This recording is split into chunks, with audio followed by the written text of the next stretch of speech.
So, I'll look for a motion. Motion we approve the meetings from last month's meeting. I got a motion to approve the minutes as written. I second it. And a second, all in favor? None opposed? Oh, 19.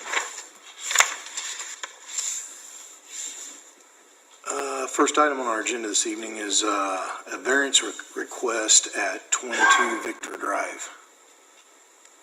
So if you would please approach the microphone and state your name and address and just tell us anything you'd like about the project.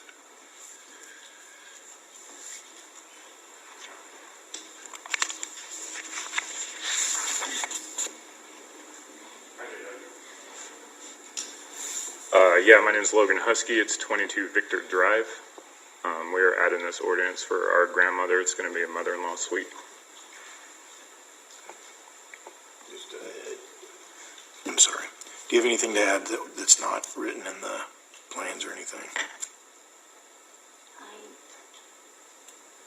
I wasn't really sure how to fill out all the forms, so. No, you did fine. I just didn't So know if if you you had have any changes. questions, I'd be happy to answer any questions that you have. So what I'll do is ask, are there any questions or comments from the audience about this variance request? Okay, if I could, I am at 1 Riesta Drive. I'm Kathleen Riley. I'm the one right behind you. Mrs. Riley, if I could ask you to come up to we need to record that so we can get in the minutes. I'm Kathleen Riley, and I'm at 1 Riesta Drive. I'm right behind their property, and I wanted to make sure that the surveyor really found, now there's an easement back there behind your property and my property for the utilities. Yes. So we were told when we put our swim pool in that you couldn't build anything within 5 foot of your border, Yeah, okay? it won't be that close. And on your sketch, you show there's 38 feet between her living quarters and my property. And is that accurate, the 38 foot? If there is, I have no problem with it. It's your property. You could build a palace on it if you want to, as long as you. We had it surveyed Uh-huh. earlier this year because we weren't really sure exactly what the property lines were. Uh-huh. And there should be some posts back there with a little orange on them. Okay, and And I then, measured from that. okay, there's also a post on the other side of the chain link fence that runs up my side yard there, between my next door neighbor and I. There's a. Talking about like that little there's a- concrete block? Yes. Yeah. That's my property that way, sideways and backwards, I believe. Okay, now, when you build, is it going to interfere with that big old tree out there, that ugly thing? We don't think so. That's on the easement. The I only don't. thing that it might do is that because we're going to bury the power line, Uh-huh, so like AES has to come in and maybe trim it a little bit. okay. Although And then, I I don't- don't I care, don't it's think not, that they it's will. not your tree, and it's not my tree, Right. it's the city or state's tree, okay? But also, I just wanted to make sure that she don't mind if, we don't have loud swimming parties or anything, but now and then I go out and swim, you know? So if that's not gonna disturb you at all either, right? It shouldn't. Okay, and while they're building, there won't be any rubbish. I mean, I know the weeds behind my back of my property. There, I heard a snake was there, and I won't go back there anymore. But I don't want any bricks and all that stuff thrown in my yard while you're Part building. of the contractor that I've contacted so far is very, very careful about making sure that nothing like that, no dirt onto the street, Good. and that everything would be hauled away. Okay, that's So good. that's one of the things that we're going to require. Okay, and I'm probably older than you. So as far as that I grandma don't know. deal, I don't go that route. Okay, so that's the only questions I had. I just don't want any interference with my property, and there is a easement, they call it Yes, though, yes. an easement, and I want to make sure that you knew the tree Right. belonged to somebody And we else. have contacted the electric company, it's AES. Yeah, AES. And they've come out and looked at what we had in mind and said it looked fine with respect to them. Okay, and I feel like it's your property, you can do whatever you want to, as long as you don't interfere with mine, Not at all. okay? I think that, I can't guarantee that there'd never be anything at all, but any problems that you would have, we really work with that and make sure, Okay. because we don't And want you would be able anybody's to yard come to be and tell messed up. us, and we would take care of Okay. it right away. And like I say, I still work part-time and I'm not in home. Okay? Well, thank you for your answering Thank my you. questions. Thank you. Any other questions or comments from the audience? Any questions or comments from the board? One real quick. Yes, ma'am. Sorry. Now, this is attached to the home, right? It's not a separate quarter. It will be attached, yes. Okay. So, a long time down the road, this becomes a second living dwelling. Does that make it future rental property? I mean, We don't want to rent. I definitely don't want to be a landlord. So I have family that's from out of state, so if they would come and visit, they'd probably stay there. We're thinking about adopting kids, so that would eventually be turned into, a gaming room, or we have friends over and whatnot, stuff like that. In addition, the kitchen will not be a kitchen per se, because I'm planning to just have, I'm trying to save money, plan to just have a refrigerator, a small refrigerator, not a dorm refrigerator. like a kitchenette. And a sink. But I don't intend to have a range or a dishwasher, because I don't need that. Okay. So I use my range so infrequently, I can use theirs. Thank you. Questions? I got a couple. I noticed you say you don't need a new driveway. How are you gonna get into the garage? So essentially what we're going to do is our current driveway, how it is, we plan on building a garage maybe back just a little bit. So we're just going to kind of extend on to currently what we already have, just enough to be able to get into the garage. Do you- Charles, are you done? No. Yeah. Can we let the board member finish? Do we know how much area of your lot will this new house be? Total. The square footage? The square foot of the main living quarters is going to be 30 by 24, 720. There'll be a porch so that it can go from mine into their house, which will be added on that to 12 by 12. What percentage of the house will be on the lot? Sorry, I didn't understand. the question. 25%, 30%, 40%? Are you talking about the addition? Because I'm not entirely sure what your question is. What square footage is your lot? Oh, our lot, it's half an acre. So I'm not sure what that equals out to. What the percentage of your house would be compared to the lot size? There is a drawing that shows the existing property and the addition with some dimensions off to the side. I'm just going to take this down to Charles. That might answer your question, but as far as numbers, Yeah, I'd have to have a calculator. I don't even know where to Supposed begin. to be 25, no more than 25%. Okay, that would be, there's none overall, is there? Total square footage versus the total square footage. Okay. Because, are you aware of that? Tim, you can verify, but yeah, talk to him. She's talking about putting, I don't know anything like rock, I don't think. That's new to me, but the other part is under the 25%, we'll check that. You've already done that. Okay, super. Okay, does that answer your question, Charles? Okay. Any other question from the board? Ma'am, you have another question? Are the Martins here the people that live right next door to you? You're within 12 foot of their fence that they just put up a year ago, so I just wondered if they have any complaint or, When we sent out the packet in the mail to inform everyone, they came over and asked us about it. Oh, they didn't did? have any mention or anything Okay. about the fence. All right. They just kind of were saying what everyone else. It's your property, you could. and like I say, somebody dumped cats on my property, and we've been feeding them for a year, so I hope you don't mind cats, because they go wherever they want to. Okay, Okay, thank you. sounds like we're good to go. Yeah. If I live in that lot. We'll look for a motion concerning this variance request from the board. I make a motion to approve. I have a motion to approve the variance request. Second. And a second, all in favor?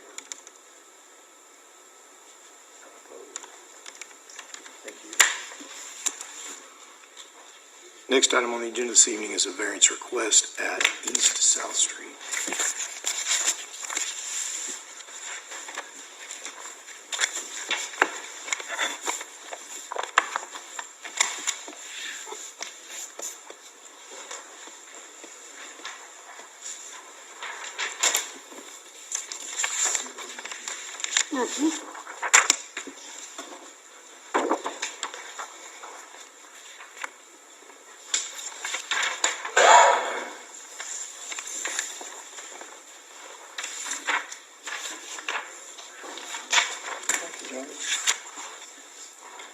Thank you. I'm John Larison, Holloway Engineering, here on behalf of Dave Ballard, Ballard Enterprises. They're the owner of 28 East South Street.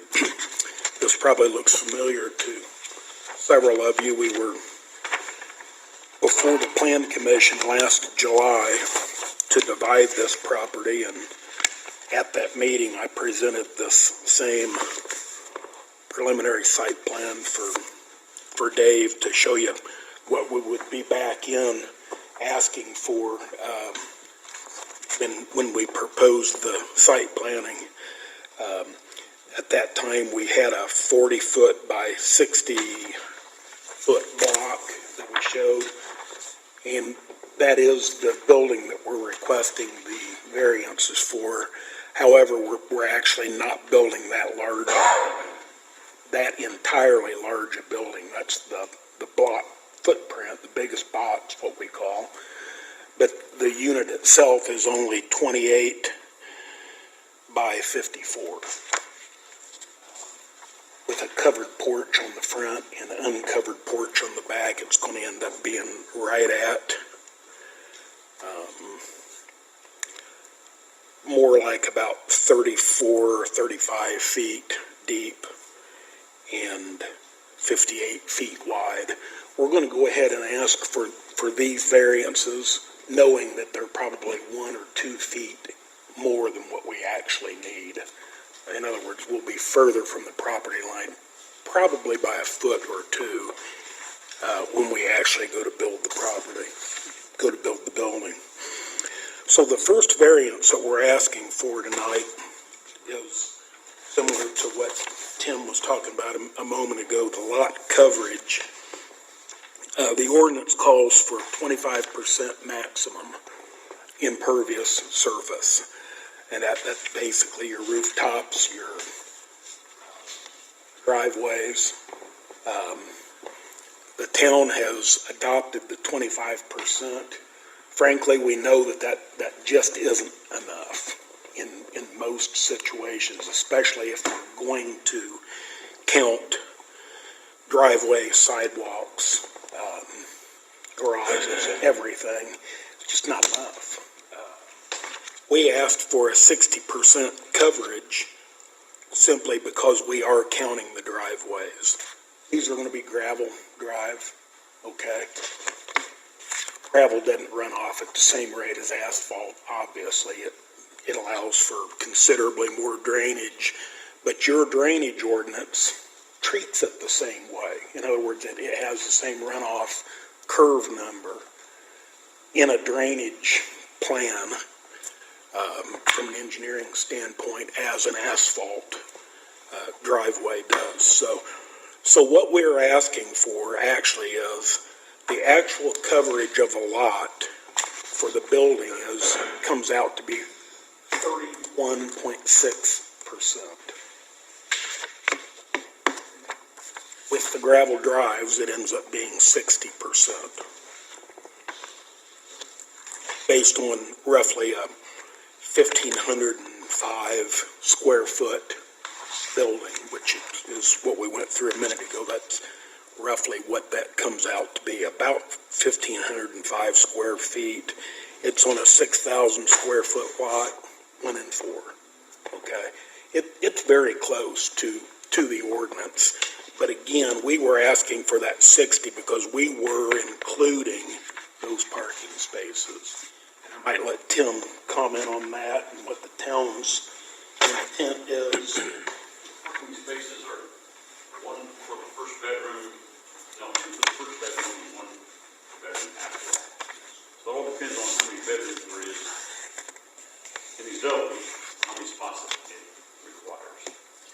have reserved 6 to meet the ordinance. That is the required number of parking spaces for a 2-bedroom unit, 3 and 3.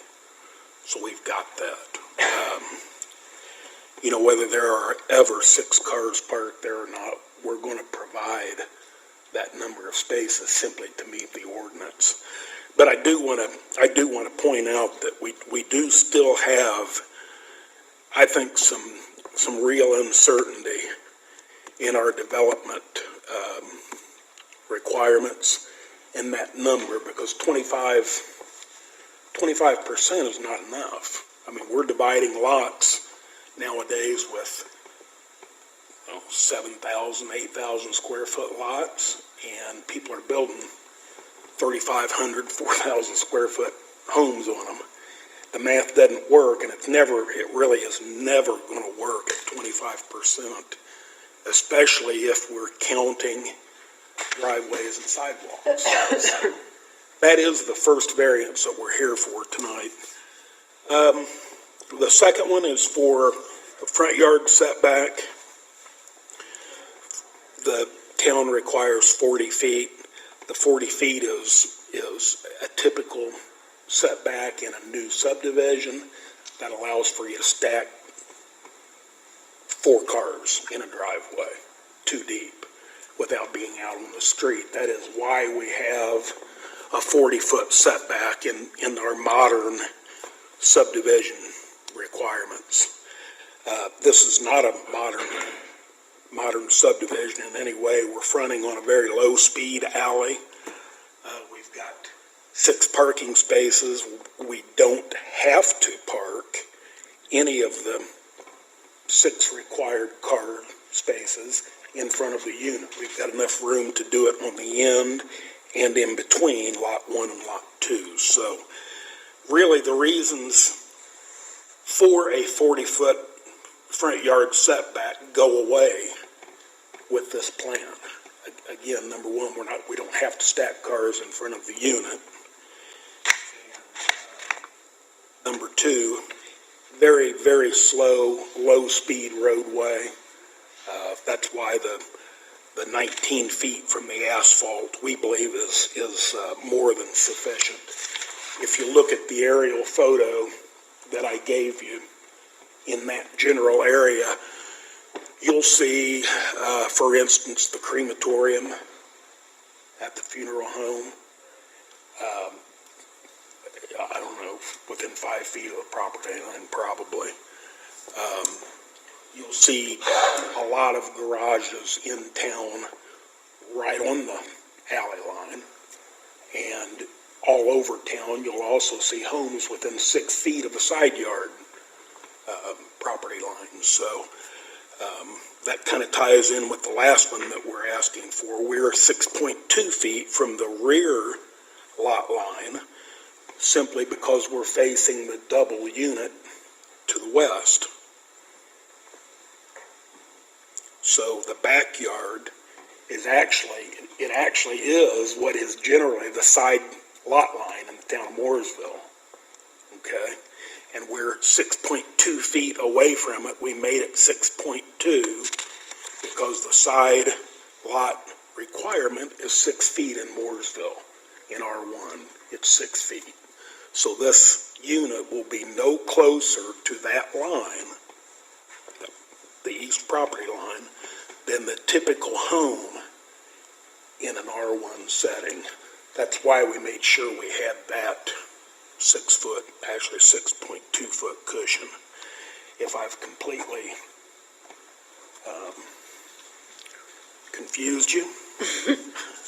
I mean, we're asking for 3 of them at one time here, and I just kind of wanted to throw them all at you, and then we'll be glad to take any questions.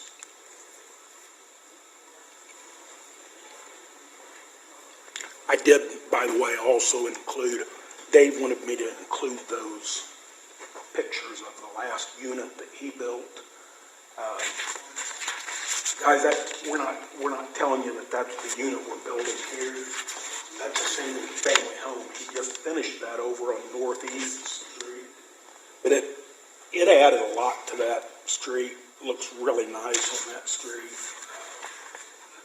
Was a definite bonus to have some new money spent on that street, and he wanted you to see that, just to see the kind of work that he's doing here in town.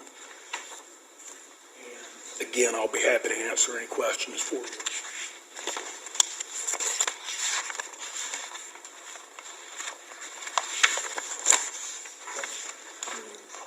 Are there any questions or comments concerning this variance request from the audience? Yes, sir. If you'd come up and state your name and your address, is that right? I'm Ken Whittington. We own the property at 32 East South Street, just east of this property. Skinny lot there on that photograph. Yes. I've not seen those, so I'm not sure. Only thing, I can go by with measurements that are what was on the notice. Okay. So that's what I've got in my notes. First off, the variance from, again, the notice I got said 20% coverage, but I guess the ordinance maybe is 25. I was going by the notice that was posted on the property. To 60%, that's a 200% increase in lot coverage, regardless of whether you count asphalt driveways and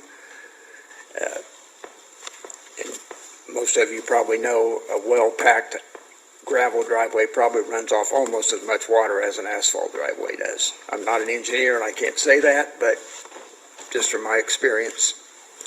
So I think that's a huge variance, a lot more than would be needed to put something more appropriately sized for the neighborhood. I'm going to have to put my glasses on so I can read my notes. There's already water issues in that area. There's the 32, there's water issues, that basement floods. The house in front of this property, which I guess was where they were divided off before, that basement also floods. And the only reason I know that, we've been out there pumping out our basement at the same time they're pumping out that basement in the White House. So I know that's a water issue too. And again, that lot coverage from 20, 25 to 200% is huge. As far as the front setback, changing that from 40 feet to 12 feet, that's another 70% decrease, which is a huge amount for a variance, I think. And the rear setback going from 30 to 6.2, that just seems like a huge amount. Also, I'm just not sure that this structure is going to be the best and highest use of that property. I mean, I understand they bought a property and they bought a property that size and they want to put something a lot bigger on it than I think is appropriate. So for that, I'm going to object to the variance and leave it up to you guys. Ken, K-E-N, Whittington, W-H-I-T-T-I-N-G-T-O-N. Okay. If you have any other questions. Yeah, are there any questions from the board? I guess my question is, are you just concerned about flooding? Or, Well, that's one issue. And I didn't go in, but I think it's just not appropriate for that neighborhood. I don't think that size of building and structure. Because obviously you know the setbacks from the alley is 6 feet. And 6 feet from the property, it's going to be a huge, long structure. It's going to create a, what we call it, alleyway or whatever between the properties. Because the other, and you have the drawings there, you can see where the existing house is and the other house is, and by the time you add another 60 or 58 feet or whatever length they do, you're going to have, 100 feet of just almost like another alley between the houses.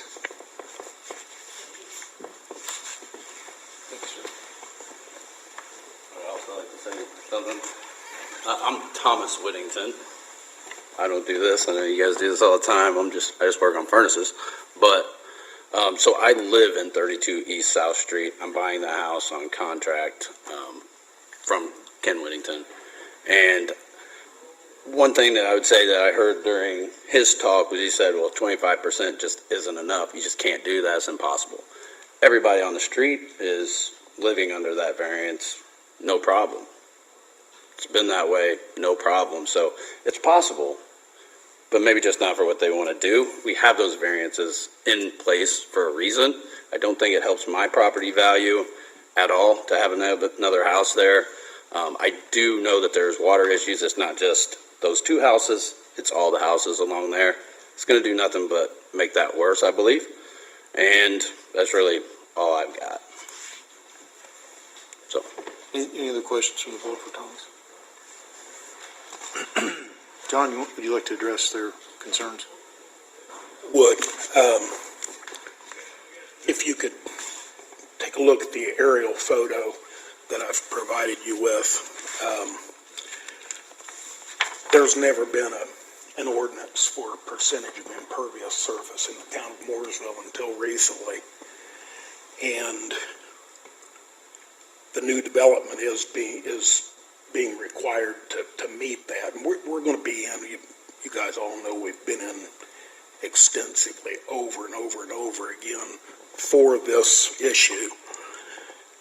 If you look at that aerial photo, we're not all living under that ordinance. Okay, that's not right. It's not even close to being right.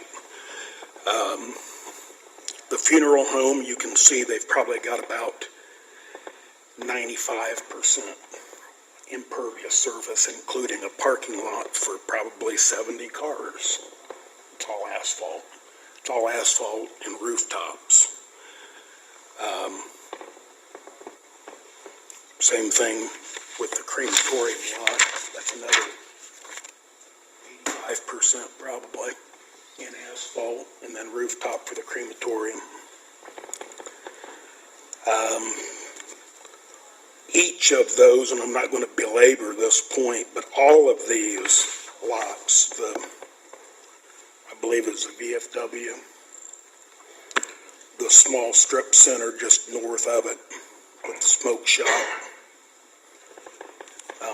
each of the north adjoining properties are 100% impervious surface. They're entirely commercial buildings and asphalt. No, we're not all living and abiding by that ordinance. That's just not accurate. I also want to correct another issue. As I said earlier, your 25% impervious number was established for rooftop. It was established for a home and an outbuilding. Okay, the brand new homes that we're building in the brand new subdivisions might meet that 25% requirement, but none of them will with the driveways and the sidewalks. None of them.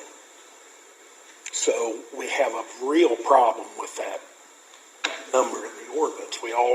We've talked about this repeatedly. I would suggest maybe we do something about it rather than continuing to have to come in for variances over and over again. One other issue, there are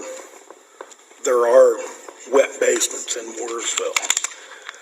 I've owned 3 houses in Mooresville, 25 West Harrison, 125 West Harrison, and 177 North Jefferson.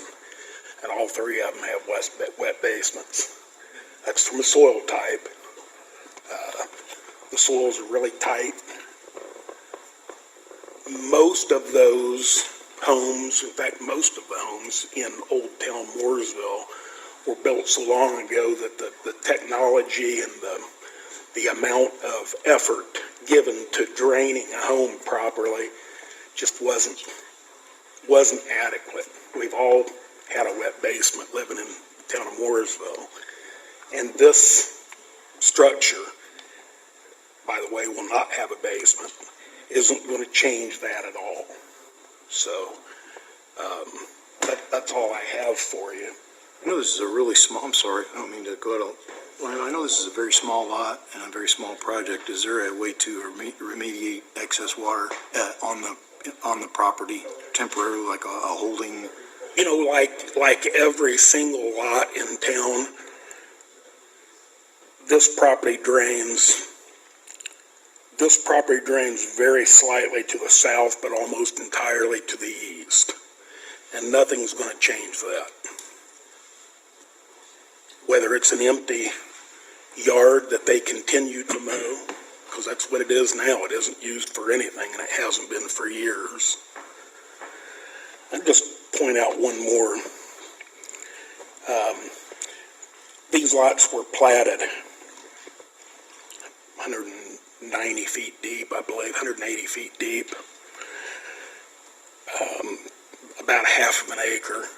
When they platted that, every house relied on their garden in the backyard so they could eat. Their outhouse was right behind the garden, and then their stable was right behind the outhouse. That's why the lots are so big in the town of Mooresville. That's why they're so deep. It's kind of an unusual situation. Our lots are longer than most older towns.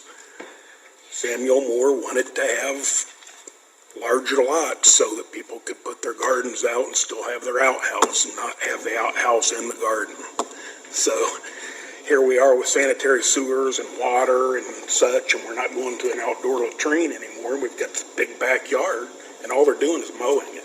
So that's all I have for you. Could I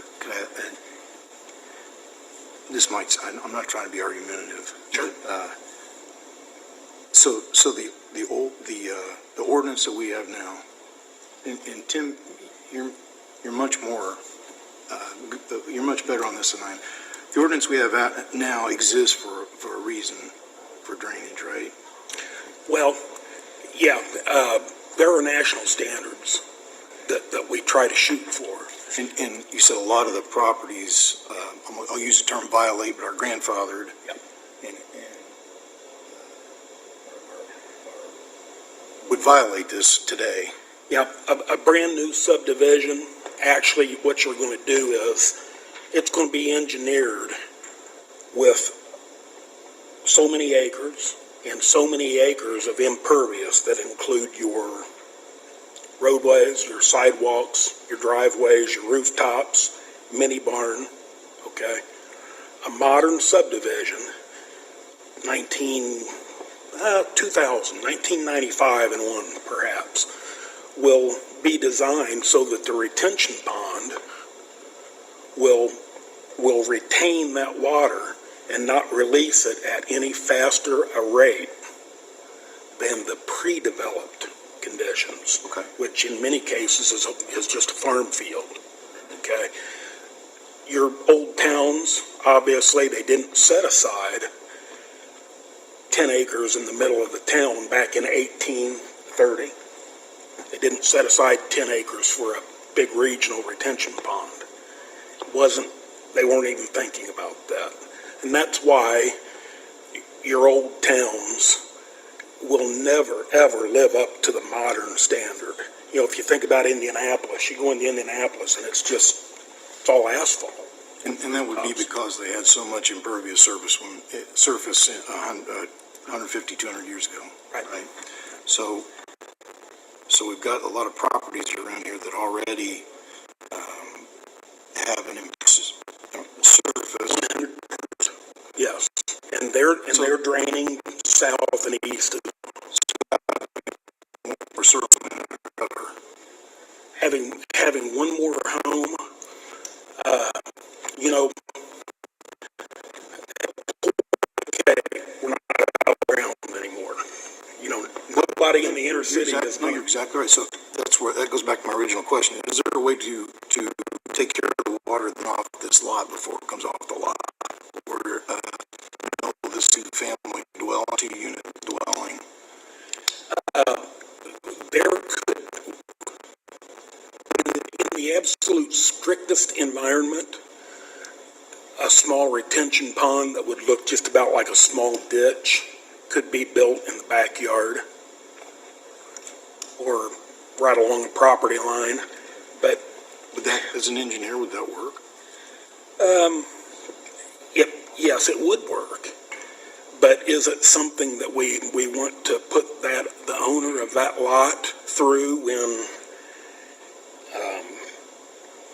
he's at 31% with his rooftop, and he's at 60%, including the driveway. Well, all of the neighbors over on Indiana Street are 100%. They've never been required to do that. Town of Mooresville simply has not required an individual lot owner to do that. Now, your subdivisions, if you think about the newer ones in town, Trinity Estates, Pioneer Country Estates, they do have, because you're taking a larger piece of ground and developing that ground, and you are required to retain your excessive drainage, your increased drainage. So, I guess takes me back to the original point. We've already got a water problem, and covering more ground certainly not going to make it better. No, but This, I agree, 200 years ago, this lot size was for garden and livestock, that kind of thing, but, that's all, or by far the majority would be a pervious, right? Pervious surface. It would take years and years ago, it was pervious, yes. There wasn't any asphalt or asphalt shingle roofs, et cetera. And the new developments, they plan for this. They have the higher density and the larger coverage, but they plan for this with underground drainage systems and retention ponds and things like that. That's exactly right. So, that lot, I guess my question is that lot, can it handle building that size and not cause problems, especially since they're downstream, since it's higher than their lot? That's what concerns me. It currently is draining to the east, Yeah. like every other property, from Indiana Street all the way down to the creek. I mean, they all drain to White Lake Creek. And there's nothing we can do about that. I agree with that. I do understand that, but we can't do anything with the water than let it go on downhill. I agree with that, but I just don't think I guess I would wonder if there's any way to make it better than covering up 60% of it with an impervious surface. You really don't think that's going to affect next door neighbors? I think it'll be a microscopic effect when you look at the total development that has taken place in the town of Mooresville. The added postage stamp of one more rooftop. Let's keep something in mind. The town of Mooresville, we've been here for 200 years. We've got all of the conveniences of sanitary sewer. We've got water. We've got fire protection. We've got a local police department. We're going to keep developing land. And number one, if this property was wet and the wetness was a problem, my client would not be building on it. We come to this meeting and we hear about drainage problems, we hear about kids dying in streets, we hear about the sky falling every time we're here. But the fact of the matter is we are going to continue to develop land. We're going to live, especially in the developed areas, in the towns, where there are sanitary sewer and water and all those things we talked about. We're going to keep getting more and more dense. We're not going to continue to have a 181-foot-long lot. It's not a good use. It's not the highest and best use for the property in any way. It's only being mowed right now. Okay, we've got the sanitary sewer, we've got the water, and we're mowing it. These folks want to build another structure there. So that's our pitch. Well, is there an option to make the parking spaces permeable surface? I think they do have that, don't they? Even French drains or something near there. I think it's, in the scope of the amount of development that's taken place in the town of Mooresville over the 200 years, I think that would be asking something a bit excessive. We're talking about a microscopic addition in the big scheme of things at this point. They could park in the grass, but then they're going to have mud up and down the streets.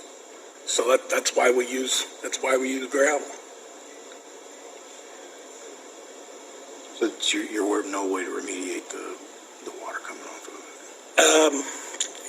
Again, we could design a retention pond, but there's just really not enough room to do that. It isn't, I think we'd probably at that point have the only retention pond in the town of Mooresville in Old Town. I agree. We require things like that for newer development where they've got the space to do that. It's good planning. But for a lot that was platted 200 years ago and we're kind of just filling in the dead spots, pretty excessive, really.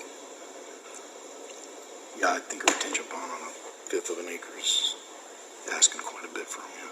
6,000 square foot lot, there's just not a lot of room there for much more than a double and 6 parking spots. And frankly, it's a very good use of the space that is currently simply being mowed like a yard.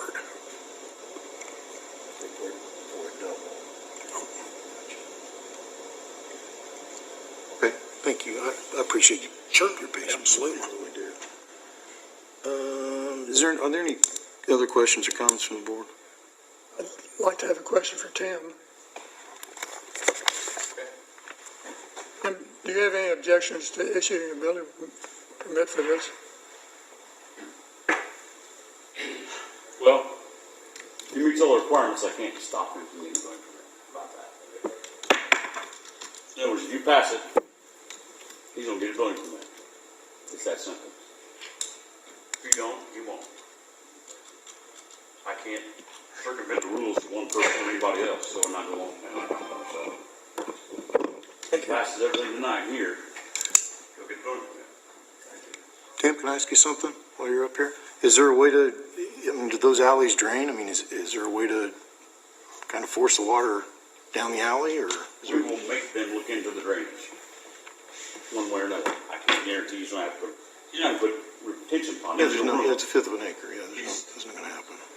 His building's gonna be 6 foot away from asphalt in each direction almost, so he didn't have room for that. But, I doubt he's gonna be required to do anything, but.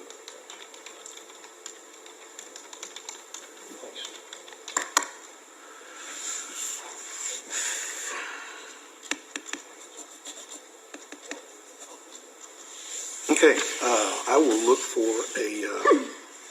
I'm sorry, Tim, did you have something? No. Oh, I'm sorry, okay. I'll look for a motion on this variance request at East South Street. I've asked for a motion, I don't think I can, I'm sorry. Ready for a motion? Pardon me? See, you're ready for a motion? I've asked for a motion. Chairman, I'll make a motion that we approve the request for the 3 variances. I have a motion to approve the request.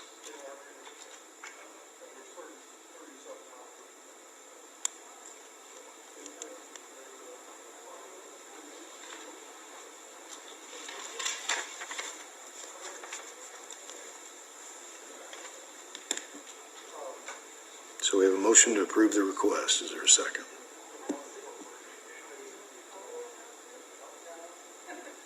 There's no second. I don't know what to do. It would die for lack of second. Okay, one more time. I've got a motion to approve the 3 variance requests. Is there a second?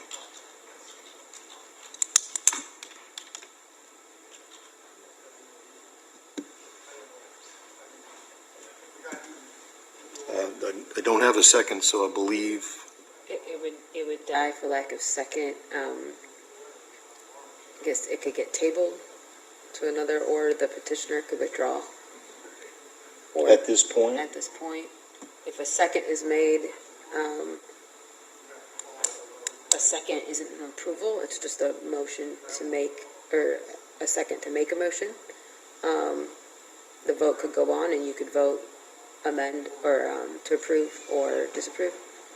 Then it would be dead if it wasn't approved. It would be, but right now there's no second, so the motion is just dead. So no second on the motion to approve, so that motion is now off the table. We can see if the petitioner would like to withdraw and resubmit. We can table it till the next meeting. Okay, so I'm looking for a motion to either, I'm looking for a motion to table this variance request until the next meeting. Correct? So moved.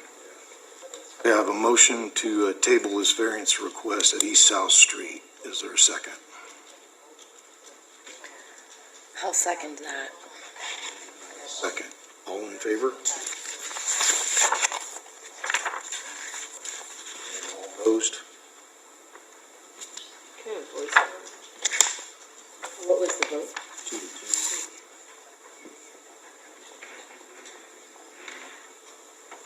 It dies. I mean, if it's tied, there's no tiebreaker.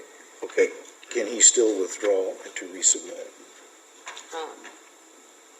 If he does that, if he asks, Even after our vote?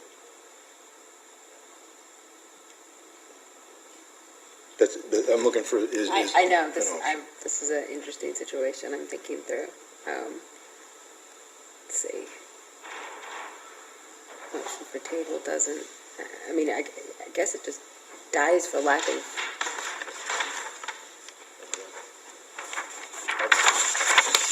I vote, I don't know how to proceed other than,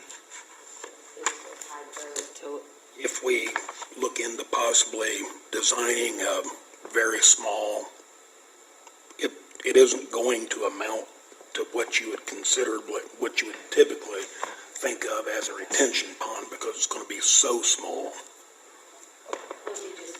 Dies for lack of motion. It's not a denial, so nothing would prohibit you from resubmitting. So no action from this board tonight? I mean, there's no denial, so you can refile if it. Okay. It doesn't have to be completely. Continuance now. No, there's no continuance, but. I don't know if you all that again. Okay. Thank But, you I much. mean, it's not a denial, so there's no time period essentially. Okay. New application fee? It'd be a brand new application. Okay. Okay, guys, thanks so much. next on our agenda, is there any new business from the board? I'll look for a motion to adjourn. Make a motion. Second it, all in favor.